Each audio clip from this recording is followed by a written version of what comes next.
सईद नासिर अली शाह साहब का वेलकम कीजिए और बहन से गुजारिश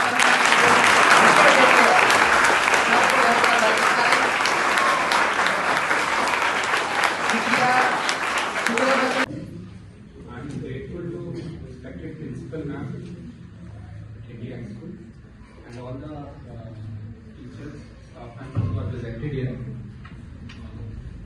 And also, basically, I want to know first of all, कि आप किस क्लास के स्टूडेंट्स जो है मैक्सिमम स्ट्रेंथ किस क्लास में लेगा जो बैठे हैं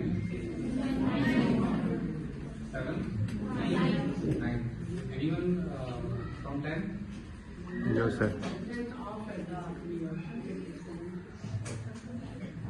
So, my topic is already written here, stress management in exam.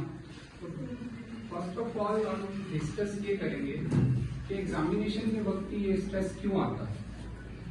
आपका जो कंटिन्यूस स्कूल एक्टिविटीज चलती हैं आपकी कंटिन्यूसली, जब आप स्कूल आते हैं, क्लासेस अटेंड करते हैं, तो उस टाइम पे आपको स्ट्रेस नहीं होता, बट एग्जाम के टाइम पे स्ट्रेस क्यों आता है? कोई आंसर देना चाहेगा? जब आप स्कूल के गेट में एंटर करते हो एग्जाम से पहले, तो कोई स्ट्रेस आता है आपके माइंड में? No sir.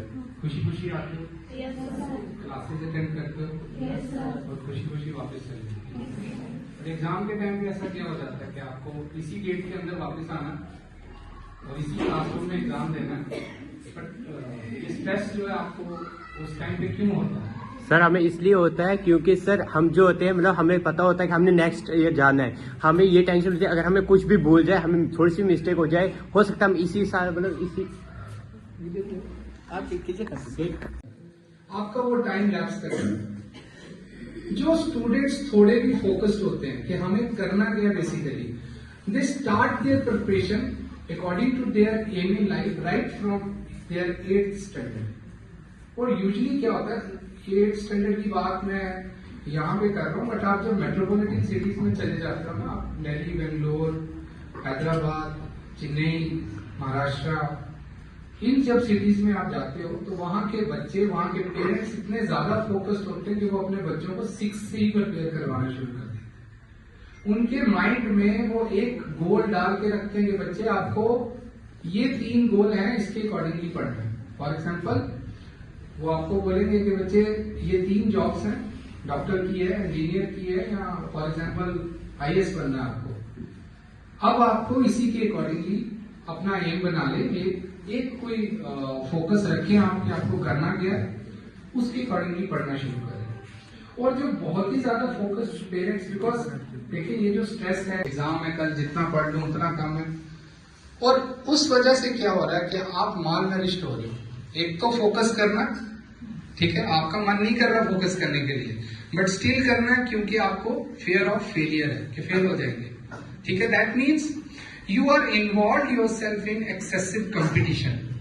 ये तो कंपटीशन है ही नहीं है एग्जामिनेशन, किस चीज का कंपटीशन है? हर एक स्टूडेंट का माइंड एक जैसा नहीं होता, ठीक है, हर एक इंडिविजुअल सेम नहीं हो सकता। आपको अपने लेवल पे बैठ के पढ़ना है कि आपको अपना फोकस जो है वो अटेन करना है, दैट्स इट। और मैंने पहले ही कहा कि एजुकेशन का मोटिव ये नहीं है कि आपको क्रैम करके चीजें पास करनी है और नेक्स्ट क्लास में मूव ऑन हो जाना है। देखिए मैं पहले रामनगर GDC पढ़ाया हूँ, फिर MM कॉलेज पढ़ाया हूँ, ठीक है ना, 4 साल यहाँ पढ़ाया हूँ, अभी जस्ट रिसेंटली ट्रांसफर। तो मैक्सिमम यंग लॉट मेरे पास आता है, ठीक।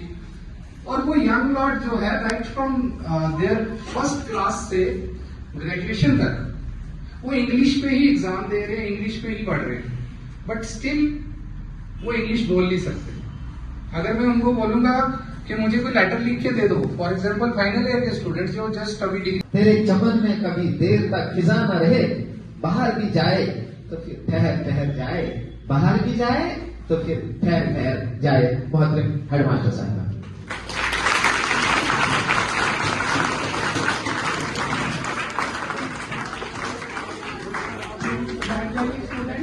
Good afternoon.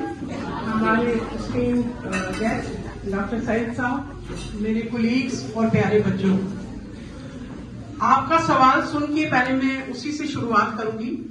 बेटा, एक आपके सवाल में एक तनखी जरूर थी कि मेरे माँ बाप क्यों डिसाइड करें, क्या करते हैं माँ बाप, क्या डिसाइड गलत करते हैं। अगर हम माँ बाप से आपकी स्टेज पे, जो आपकी स्टेज है, आप अभी कानूनन बालिग नहीं है, आप में उतनी समझ नहीं है, क्या माँ बाप आपको जो ये स्टेज आपका है पढ़ने का, इसमें कोई ऑप्शन अभी नहीं आए कि आपने ये ऑप्शन चुनना है या वो ऑप्शन चुनना है, तो वो क्या गलत कर रहे हैं कि वो आपको पढ़ने के लिए आजादी दे रहे हैं, घर का काम नहीं करा रहे। मोस्टली मदर्स, हम लोग नौकरी भी करते हैं, घर जाके बर्तन भी धोते हैं, सफाई भी करते हैं, तो अगर अपनी बेटी को साथ में काम कराया जाए तो कोई बुरी बात नहीं। लेकिन जमाना चेंज हो गया, हम गर्ल्स को पैम्पर करते हैं। रही बात फोर्स काउंसिल्स बनी है, आप अपना टैलेंट लाइए, अगर आपका टैलेंट वैल्यूएबल है, आप कुछ भी ऐसा काम कर सकते हैं जो आपकी पढ़ाई के अलग हटके, तो गवर्नमेंट आपको सपोर्ट भी करेगी और गवर्नमेंट आपको बिल्कुल उसमें आपको इजाजत दी जाएगी। हम लोग वोकेशनल एजुकेशन की तरफ जा रहे हैं। अगर आप चाहते हैं कि आप नहीं पढ़ना चाहते, आप मैकेनिकल की तरफ आपका ध्यान है, तो वही पढ़ाई आपको पढ़ाई जाएगी। लेकिन बेटा, as a mother, as a parent, हर कोई माँ बाप चाहता है कि मेरा बेटा ऑफिसर बने, वो कुर्सी पे बैठे, आगे पीछे उसकी गाड़ियां हो, वो इसीलिए माँ बाप आपके लिए सोचते हैं। कहीं ना कहीं गलत जरूर है, कहीं कहीं हमें उनको एक्सेल करने का मौका देना चाहिए, लेकिन जहां तक आपका ये बगावत आपके जहनों में है, अभी आप छोटे हो, जब 11th में आप जाओगे, जिस स्ट्रीम में आपको पढ़ने में मजा आता है, मैथ में, बायो में, ह्यूमैनिटी में, तो आप वो ऑप्ट कर सकते हो, आप जा सकते हो। लेकिन 8th, 9th, 10th आपके पास ऑप्शन ही नहीं है।